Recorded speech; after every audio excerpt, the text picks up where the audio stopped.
찾아보면 어떨까요? YTN 라디오 캠페인 생명, 그 소중함을 위하여 생명보험 사회공헌위원회와 안실련이 함께합니다. 행주의 역사는 행주의 축제가 되었고 행주의 축제는 행복을 향한 주춧돌이 됩니다. 제37회 고향 행주 문화제, 추석전, 난타전, 불꽃 아트쇼까지 먹거리, 체험, 행복이 가득한 고향 행주 문화제 6월 14일부터 15일 행주 산성 역사공원 고향 특례시.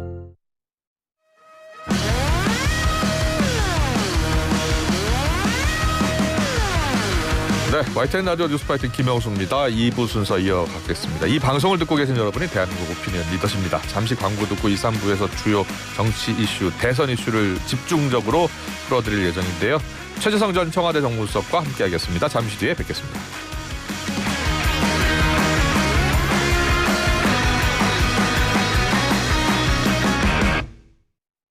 어디까지 가시나요?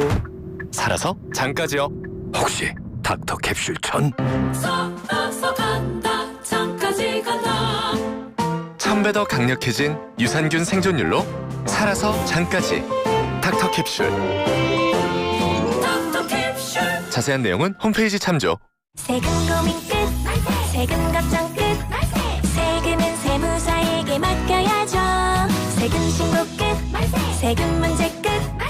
나를 생각해주는 참 좋은 사람 만나요 세무사 만세. 국민의 세금 지킴이 만나요 세무사. 한국세무사회. 산불이 거셌던 그날을 잊지 않겠습니다. 기술은 이제 무엇을 해야 할까요?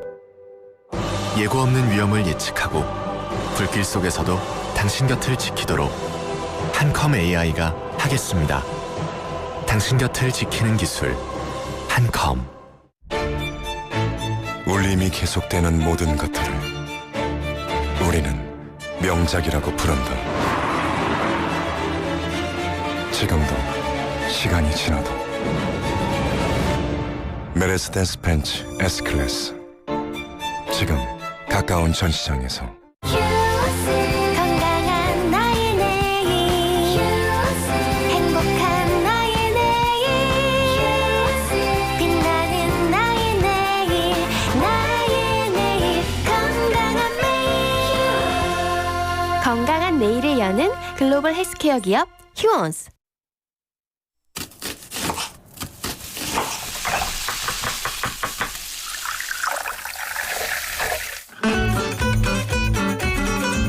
네, 뉴스 파이팅 2부 순서 뉴스를 파헤치고 전망하는 시간이죠. 뉴스파전 최재성 전 청와대 정무수석 나와주셨습니다. 어서 오십시오. 안녕하세요. 안녕하세요. 네, 대선 이제 엿새 남았네요. 그렇습니다. 이야, 벌써 엿새밖에 남지 않았습니다. 3차 TV 토론회가 어제 열렸는데요. 어제 그 3차 TV 토론회에서 워낙 상대 후보만 비난하는 장면이 많이 연출이 돼서 비판하는 목소리가 오늘 아침에 많더라고요. 어떻게 보셨어요? 역대급 비난전이었죠. 역대급 비난전으로 보셨군요. 예. 특히 대통령 후보 TV 토론 아니에요. 네. 근데 이제 비판이나 이제 이런 걸 하더라도 예, 예. 이제 정제된 언어로 비판을 하는데 이건 노골적이고 적나라한 표현들을 그대로 구사를 하면서 비판을 했기 때문에 예. 그 문제 제기 방식 자체가 뭐라 그럴까요? 좀 혐오스럽다 그래야 되나? 그래서 특히 이준석 후보에 의해서 역대급 아주 저질 비난전이 돼버린 거죠. 예. 토론 대선 후보 TV 토론회에 좀 형식을 좀 바꿔야 된다라는 목소리 좀 있더라고요. 그럼 뭐 주도권 토론을 하더라도 주도권을 갖게 된 후보가 본인 이야기만 하는 거예요. 상대의 답변을 거의 주지 않아요. 답변 시간을. 어떻게 보셨어요? 그래 나름대로 이제 장치를 해서 예. 예를 들어서 뭐 두 후보에게 질문을 해야 된다든가 맞아요. 예. 뭐 이런 걸로 이제 장치들을 했는데 예. 저는 뭐 그런 것까지 국민들의 이제 판단 기준이 된다고 보기 때문에요.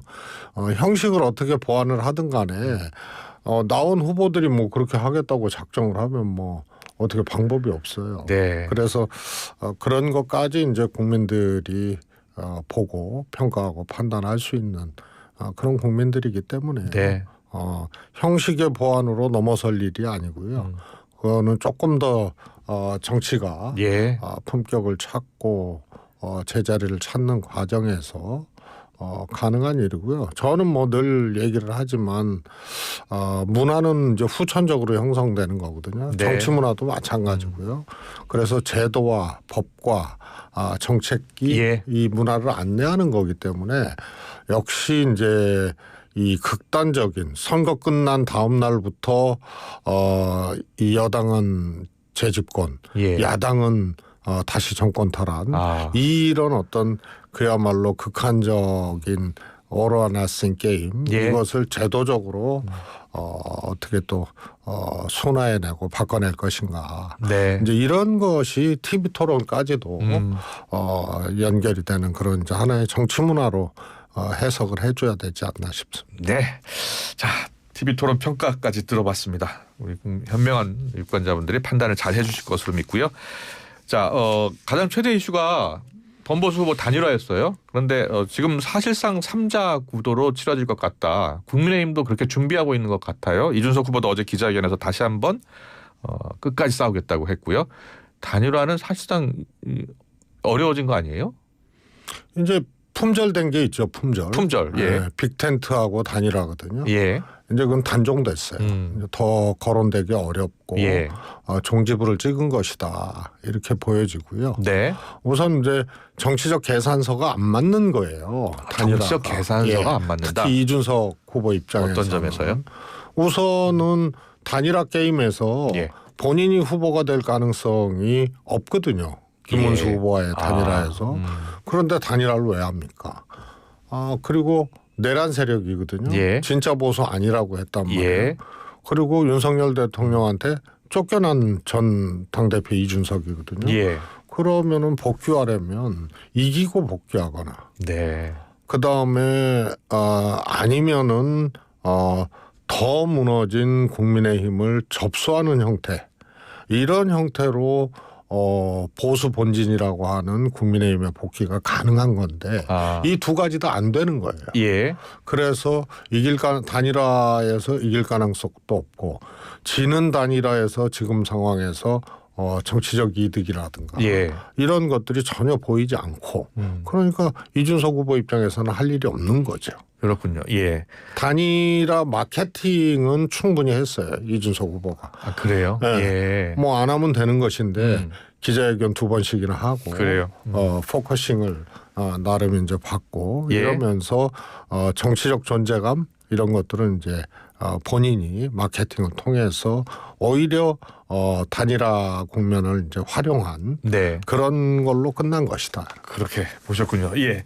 자, 국민의힘도 이제 3자 구도를 사실상 인정을 하고 있는 모습들이 나타나고 있어요. 김용태 비대위원장은 이번 대선은 3자 구도다. 김문수 후보는 중도 확장을 최대화하고 이준석 후보는 진보개혁 성향의 유권자의 지지를 최대화한다면 이재명 총통체제 등장을 막아낼 수 있다라고 이렇게 SNS에 글을 올렸어요. 국민의힘의 전략은 어떻게 보세요? 우선은 좀 마지못해 한 분석 내지는 얘기라고 봐요. 네. 간단히 얘기하면 이준석 후보의 지지자, 이준석 후보를 찍겠다고 하는 사람들 이제 10% 예, 예. 그래서 이거를 이제 추적을 해보면 예. 이준석 후보가 드롭을 하거나 네. 혹은 단일화돼서 지거나 예. 그랬을 때 이게 어디로 갈 것이냐. 그러면 이재명 후보하고 김문수 후보하고 한 6대4 정도로 가요. 예, 그래서 예. 100% 김문수 후보한테 가는 게 아니거든요. 네. 그런데 이게 이재명 대표, 이재명 후보, 민주당의 지지층만 예. 이준석이 확장을 해서 오히려 ඝ아먹는다. 이렇게 하는 거는 성립될 수 없는 얘기예요. 그래요. 예. 단일화를 그러면 왜 해? 자신들한테 유리하니까 이준석과 단일화 하려고 하는데 예, 예. 오히려 민주당 거 뺏어와라 이렇게 예. 가버리니까 예. 이거는 그야말로 스스로 그냥 거의 정치적인 이제 자족행위 네. 이런 분석으로 이제 보여집니다. 그렇군요. 예. 그리고 뭐 김문수 후보는 중도 확장 자체가 안 되는 거 아니에요. 왜냐하면 내란에 대해서 분명한 입장을 예. 취하지 않고 있고 쭉 말씀드렸지만 계엄 이후에 특히 예. 중도층에 대한 여러 가지 정치적 조사 결과는요. 평균치보다 항상 높았어요. 예. 정권 교체 비율이라든가 그다음에 탄핵해야 된다라는 의견이라든가 이런 게 평균보다 항상 중도층이 높았거든요. 예. 지금도 그런 분석들 그런 조사들이 뭐 일관되게 나오고 있잖아요. 예. 대선 국면에서 정권 교체, 혹은 대선 국면에서 소위 말해서 민주당이냐, 민주당 후보냐, 예. 김문수 후보냐. 그래서 전국 평균 차이보다 더 많이 나기 때문에요. 네. 그것은 김문수 후보가 중도 확장 자체가 극우적인 발언이라든가 과거 발언이라든가 내란에 대한 입장이라든가 이런 등등이 불가능한 후보인데 중도 확장. 예. 이준석은 자신들이 더 많이 갖고 오는데 예. 이 6대 4로 이준석 표가 드롭을 했을 경우 60% 갖고 오는데 예. 이거 손해가 아니라고 하고 중도 확장하고 진보 확장하면 이재명이 떨어진다. 예. 이런 거거든요. 그래서 제가 아마 국민의힘은 윤석열의 늪하고 이재명의 늪 때문에 이 대선에서 승리하기 어렵다. 예. 이렇게 얘기를 했거든요. 이 분석도 이재명의 늪에 빠진 분석이에요. 예. 김문수가 이긴다가 아니고 예. 중도 확장하고 이준석이 진보 확장하게 되면 예. 이재명이 진다. 이런 생각 속에서 나오는 거기 때문에요. 이건 뭐 대선 마지막까지도 이재명의 늪에서 빠지지 않죠. 이재명 예. 비판하고 분석도 이런 식으로 하고. 그렇게 보시는군요. 예. 최근 나온 여론조사를 잠깐 볼게요. KBS 한국 리서치가요. 25일부터 27일까지 바로 어제까지네요. 사흘 동안 조사를 했는데요. 이재명 후보 45%, 김문수 후보 36%, 이준석 후보 10%. 자, 표본 오차 95% 신뢰 수준에 플러스 마이너스 3.1%포인트고요. 자세한 내용은 중앙선거 여론조사심의위원회 홈페이지를 참조하시면 됩니다. 전화 면접 방식이었고요. 자, 지금 여론조사가 이제 거의 마지막 이제 여론조사 공표기간에 한 조사예요. 이 흐름으로 봤을 때 결과는 어떻게 나올 것으로 보세요? 저는 처음부터 예. 이재명 후보의 뭐 두 자릿수 이상의 압승 뭐 이런 것들 얘기하고 심지어는 대선 최초로 60% 돌파 예. 이런 얘기도 나오고 근데 애당초 5대 4대 1 구도다. 5대 4대 1 구도다. 예. 그리고 이준석 후보는 대선이 시작되면 예. 조금 더 약진할 것이다. 예. 그래서 이제 10% 내외 이렇게까지 간 것 같고요. 그래요. 예. 그다음에 지난 대선 때요. 예. 탄핵으로 예. 시작된 문재인 대통령이 당선됐던 그 대선 때는 문재인 대통령 득표율이 41%였어요. 심상정 후보까지 합쳐도 46%. 예. 그리고 유승민, 안철수, 예. 그다음에 홍준표 후보 합치면 47%였어요. 그랬군요. 그다음에 총선에서 예. 민주당이 압승을 했지만 전국 득표율은 4% 정도 조금 못 미치는 득표율 총합은 그랬군요. 그런 예. 거기 때문에요. 예. 이번에는 아주 차이가 많이 난다고 하는 게 5대 4대 1 구도다. 예. 이렇게 보여지고요. 결국은 마지막까지 그렇게 가지 않을까 싶습니다. 네. 역대 선거 결과를 이렇게 설명을 해 주시니까 그렇게 치열하게 5대 4대 1이나 5대 5 구도가 많았었군요. 그렇습니다. 예. 민주당이 집권했을 때는 예. 다 박빙으로 이겼어요. 예. 뭐 DJ 대통령 잘 아시겠지만 DJP 연합까지 해서 예. 26만 표인가요? 그렇게 이기고 노무현 대통령 정말 우여곡절 거치면서 네. 50만 표인가에 신승했고요. 문재인 대통령도 2등과 차이는 20% 가까이 벌어졌지만 네. 그러나 보수 진보 후보들 합산을 보면 박빙 알겠습니다. 게임이었습니다. 예. 어제 이낙연 전 총리가 김문수 후보 지지를 선언했잖아요. 어떤 얼마나 영향을 미칠 것으로 보세요? 저는 오히려 영향이 없다보다 예. 이 진보 이 지지자들 예. 이재명 후보 지지자 예. 이분들을 오히려 이제 결집을 가속화시키는 이런 걸로 작용했다고 봅니다. 예. 그렇다면은 진보층의 결집을 더 부를 수 있다. 그렇죠. 예. 원래 역대 선거에서 다 그랬어요. 생각지도 못한 예. 특히 내란 세력에게 민주당 대표 지냈던 분이고 민주당에서 예. 5선하고 전남지사 총리 지냈던 분이 예. 내란 세력하고 손을 잡는다? 이게 이제 가당키나 하겠어요. 예. 그래서 아마 이낙연 전 대표가 민주당 대통령 후보였거나 예. 민주당 현역 정치인이었거나 이랬으면은 아마 누군가가 지금의 이낙연 대표처럼 김민수 후보하고 손을 잡는다 이랬으면 맹공을 했을 거예요. 네. 그래서 대통령 후보가 아니고 민주당 현역 정치인이 아니고 이러니까 가능했던 것이지. 그래요. 저건 그래서 예. 제가 보기에는 뭐 평가하기조차 어려운 예. 패퇴하고 있는 이낙연 대표의 그야말로 끝을 보는 아주 처참한 광경이기 때문에 그러기 때문에 저는 이 진보 지지층 예. 오히려 결집에 오히려 보탬을 줬다 이렇게 보여집니다. 그렇군요. 예. 이제 5대 4대 1 이렇게 예상을 하셨습니다. 그렇다면 이제 이재명 후보가 아주 유리하고 대통령이 될 가능성이 높다는 말씀이시잖아요. 막판까지 엿새 동안에 큰 변수가 있을 수 있을까요? 변수가 잘 안 보이니까요. 예. 일단은 뭐 저는 뭐 이준석 김문수 후보 단일화를 해도 네. 뭐 대선에서 단일화된 후보가 승리할 수 있다고 보여지지 않거든요. 예. 아마 이준석 후보도 그런 계산이었을 거예요.